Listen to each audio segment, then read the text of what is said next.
Okay, hi everyone. My name is Mark Richards. I'm an independent consultant, a hands-on software architect, and also the founder of developer2architect.com.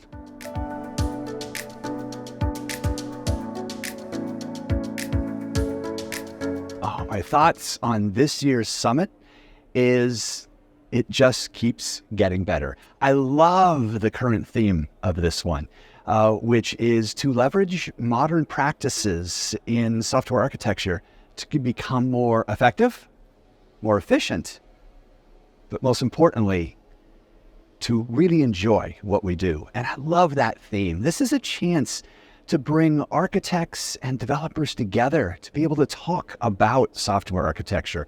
And this is my third year speaking at the Global Software Architecture Summit. And I love seeing the energy, just the growth. The attendees are fantastic, as well as the speakers as well. So far it has been a fantastic experience.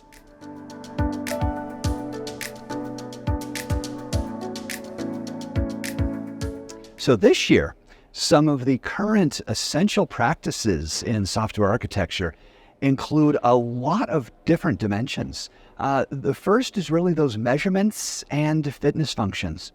Being able to validate our architectures, to know that when we make changes that we're not impacting the structural integrity of those systems.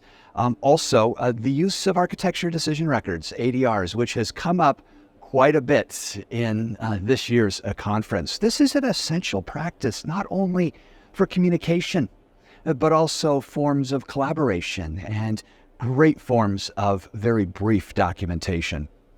I think another essential practice that has also come out this year in the conference as well is that of collaboration.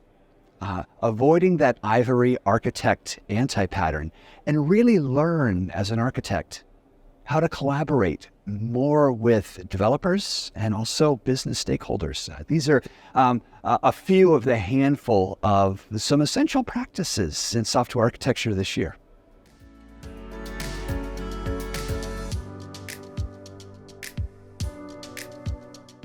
So next year, I'm really interested in exploring areas of really trying to control architecture flexibility and that change. Residuality theory is currently on my mind and something I intend on doing a lot of exploration on in the coming years. So if you aren't familiar with residuality theory and its application to software architecture, you can certainly Google that. But also, I'm very fascinated with, of course, the typical response, which is the use of AI within software architecture. And how can we leverage this to help validate a software architecture and maybe also find certain patterns and anti-patterns as well.